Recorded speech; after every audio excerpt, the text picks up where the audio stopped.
Le Crédit Agricole du Finistère vous présente votre programme.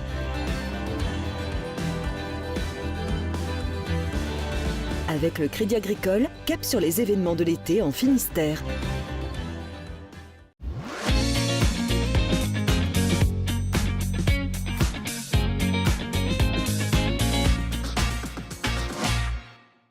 Bonjour à tous, ravi de vous retrouver pour l'instant été.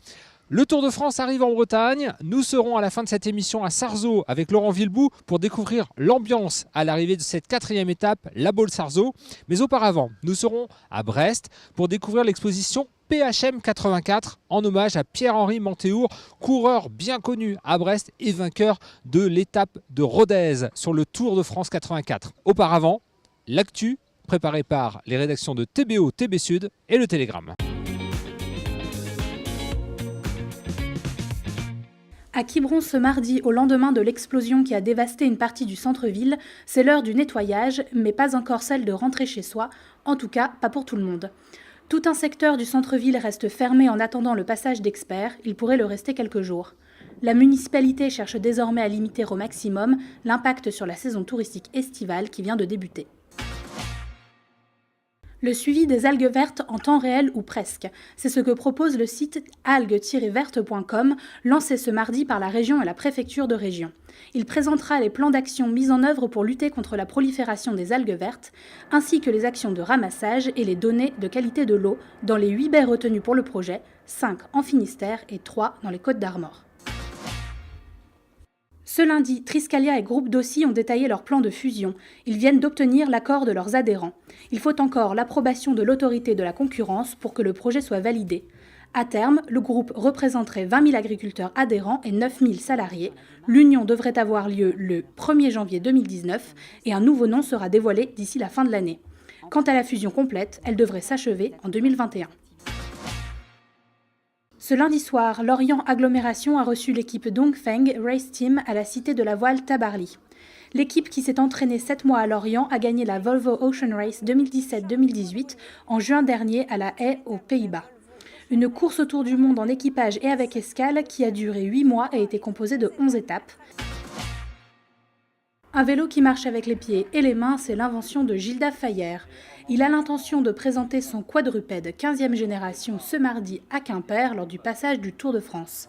En 1995, il développe un vélo au guidon oscillant qui lui permet de transmettre la force de ses bras à la roue avant. Et en 1998, il est récompensé par le prix du jury du concours Lépine.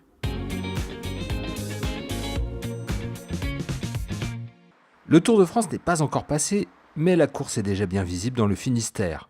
Les vélos stationnent sur les ronds-points et le téléphérique de la ville départ de la 6e étape, Brest, s'est mis aux couleurs du Tour. La métropole avait accueilli le grand départ du Tour 2008. 10 ans après, la métropole se remet en selle et investit 300 000 € pour l'occasion. Quand on met ça au regard de l'exposition médiatique que représente le Tour de France, les 2000 journalistes, les heures de télévision. Les études faites par l'organisateur disent une retombée de jusqu'à 5 fois ce qu'investissent les territoires. C'est un investissement qui en vaut vraiment la chandelle. À Plouvien, à quelques kilomètres de Brest, on prépare les feuilles d'information. 1500 exemplaires ont été édités pour l'occasion et on attend l'enfant du pays, Olivier Legac, coureur de l'équipe française des Jeux. La commune a prévu de nombreuses animations. C'est Olivier Legac qui a été à l'école chez nous, dont les parents, toute la famille habite Plouvien, donc on est particulièrement fiers. Ça aurait été totalement impossible qu'on laisse passer les coureurs pendant les 8 km à peu près qu'ils seront sur le territoire de Plouvien sans organiser un minimum d'animation. On était de toute façon sollicités pour contribuer à la sécurité aux côtés de la gendarmerie. En suivant la route du Tour, à Plounévinter, les agriculteurs de la FDSEA sont aussi en compétition à l'occasion du Tour de France. Les agri-finistériens espèrent bien monter sur le podium devant 18 autres créations agricoles disséminées sur le parcours du Tour de France 2018. On a saisi l'opportunité en fait, de communiquer au niveau du grand public par ces fresques-là. Donc une fresque qui sera filmée en fait, d'hélicoptère sur l'étape. C'est aussi pour ça qu'on s'est associé avec les agriculteurs et l'association des agriculteurs de Plounévinter qui font tous les ans un labyrinthe et ça leur permet aussi que le labyrinthe soit filmé en fait, d'hélicoptère. Véritable vitrine des territoires, le Tour de France, même s'il offre quelques instants fugaces à la télévision, a le mérite d'entraîner dans son sillage des milliers de bénévoles et dynamiser les territoires. Alors, retour à Brest, nous sommes avec Frédéric Lazou. Bonjour Frédéric. Bonjour. Coordinateur enfance ici au Pilier Rouge, le patronage laïque, et puis entouré de ces maillots pour cette exposition intitulée PHM 84, Tout à fait.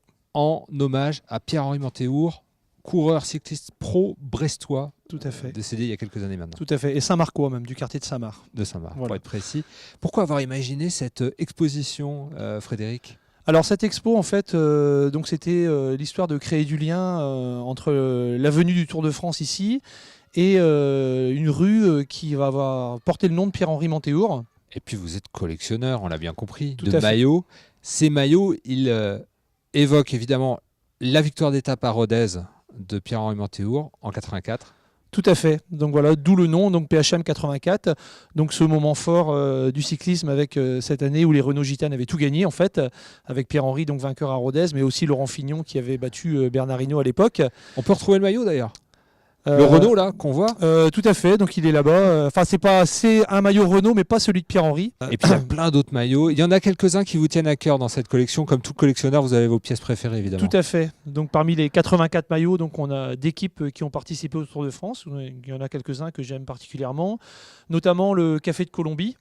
Voilà, parce que ça représente pour moi les grimpeurs colombiens qui, avec un cyclisme offensif, avec toujours une énorme prise de risque et pas toujours récompensée malheureusement, mais voilà, des belles pages du cyclisme. Et puis il y en a quelques-uns qui sont dédicacés. Puis il y en a un particulièrement là qui vous tient à cœur. C'est Oui, celui, tout à fait. Donc pareil, il y a le Carrera. Donc là, c'était Stephen Roche en 87. Donc pareil, c'est un grand moment du cyclisme puisque c'est le seul coureur avec Merckx à avoir gagné la même année le Tour de France, le Tour d'Italie et le Championnat du Monde. Donc et celui-là, il me l'a dédicacé quand il était le parrain du Trobro-Léon en fait il y a 3 ans. Il y a des coureurs pros, des coureurs amateurs, et puis il y a même des coureurs de fiction.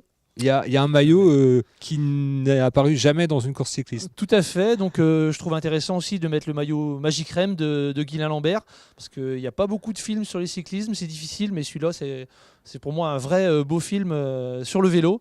Et du coup, je trouvais sympathique de le glisser discrètement dans la collection. Pierre-Henri Mantéour, donc ici, sa mémoire est évoquée. On peut découvrir plein de maillots de plein de périodes différentes. Merci beaucoup, Frédéric. De rien. Et puis, vous suivez le tour, mais de l'intérieur. Hein. Tout à fait.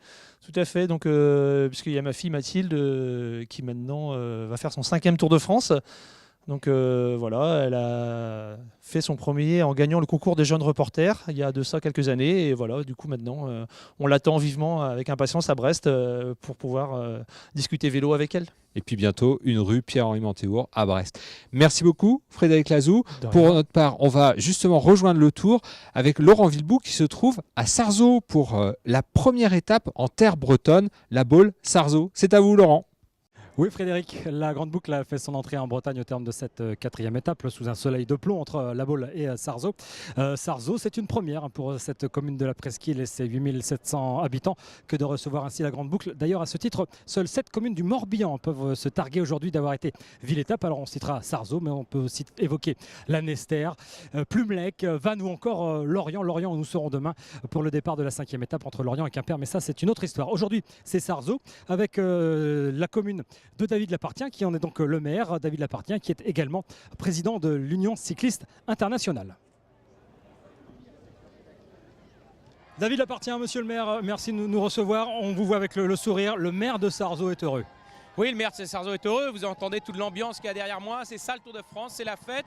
Et puis on a en plus un beau soleil, une belle atmosphère, enfin bref, des belles conditions pour accueillir le Tour de France. C'est ce que vous souhaitiez évidemment.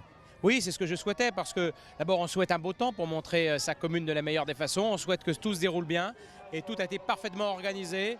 Et puis on voit que l'ambiance est extraordinaire. Alors, ça a un coût tout cela, vous le savez, on a arrondi 260 000 €. Bon, il y a des participations publiques, il y a un coût d'entrée pour faire partie des étapes du Tour de France. Mais c'est un coût qu'on assume quand on est une collectivité.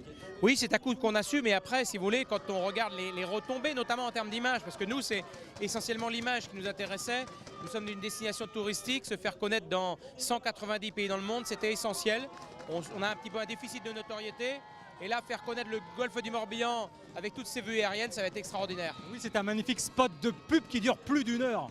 Oui, c'est un magnifique spot de pub qu'on n'aurait pas les moyens de se payer si on devait se payer la même campagne de publicité au niveau mondial. Là, c'est quand même 190 pays en direct qui vont nous regarder, donc c'est fabuleux.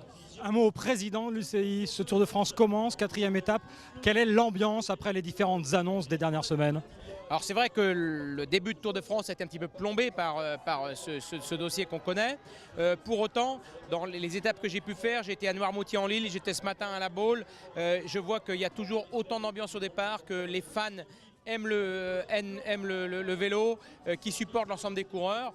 Ils peuvent parfois montrer quelques excès d'humeur, mais on va dire que d'une manière générale, il y a vraiment toujours le même soutien au Tour de France. Michel Benoît, adjoint au maire en charge des travaux, référent Tour de France ici à Sarzeau. Quelle était la difficulté technique à surmonter pour l'accueil de la Grande Boucle ? Alors la difficulté technique, écoutez, il y en a eu de multiples, mais rien de très important. Peut-être le plus difficile, trouver les 40 hectares de terre pour faire des parkings. Et on s'aperçoit aujourd'hui qu'ils ne sont pas pleins parce que les gens se sont mis un petit peu n'importe où, sans les utiliser forcément. Donc, mais ça a été quand même assez difficile. Grâce aux agriculteurs, il y en a un d'ailleurs qui est là. On a réussi à trouver ces surfaces qui nous permettent d'accueillir 40 000 personnes. C'est le chiffre qu'on nous avait donné à espérer. Merci à David Lapartien et Michel Benoît. Alors vous le voyez, encore derrière moi, il y a du monde tout au long d'ailleurs des 190 km de cette étape qui est passée notamment par Limerzel ou encore par Musillac. Eh bien, il y a les fans de la Petite Reine qui sont présents. Qui sont, tiens, d'ailleurs, ces gens qui viennent ainsi respirer l'odeur de l'asphalte? C'est ce qu'ont voulu savoir Fanny Coconnier et Alexandre Lenaour. Au départ, on est en vacances, on est venu voir une amie.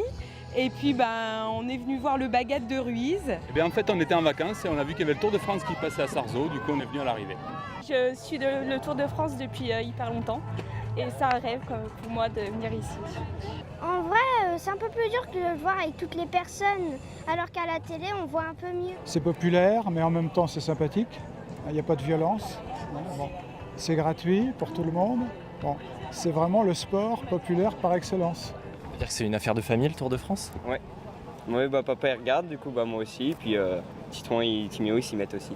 Avant de se quitter sur les images de l'arrivée de cette 4e étape ici à Sarzeau, un mot avec Philippe Priser. Tiens, sur le profil de l'étape de demain, la 5e, entre Lorient et Quimper, c'est une étape atypique, Philippe Priser. C'est vrai que c'est une étape qui fait saliver depuis le grand départ du Tour de France. Tout le monde attend cette étape-là, puisqu'elle est vraiment pas simple. Il y a 100 km, pas très compliqué pour commencer, mais à partir de Saint-Goazec, dans le Finistère, ça va monter, descendre jusqu'à l'arrivée quasiment. Alors où est-ce qu'il faut se trouver pour apprécier au mieux le spectacle, les temps forts de cette étape? Là pour le coup les endroits ne manquent pas, puisque lors des 100 derniers kilomètres, il y a 5 classements grimpeurs, donc il faudra être à Locronan, à Châteauneuf, voilà, il y a vraiment plein d'endroits où ça va vraiment être sympa de voir les coureurs. Alors j'ai entendu grimpeur, ça veut dire que demain peut-être un Breton va mettre le nez à la fenêtre? Oui, je pense qu'un Breton sera dans l'échappée demain, un coureur de Fortunéo Samsic sans doute, et pourquoi pas Laurent Pichon. Laurent Pichon, il est né à Quimper, il a grandi à Lorient, l'étape Lorient-Quimper, voilà, c'est Laurent Pichon. Merci Philippe Priser. On se quitte avec ces images de l'arrivée et la deuxième victoire d'étape du Colombien de la Quick Step Gaviria. Deuxième victoire d'étape, oui pour lui. Le maillot jaune reste sur les épaules de Van Avermaet. Demain mercredi, votre instant été reste en selle. Nous serons sur l'étape Lorient-Quimper. D'ici là, belle soirée à vous.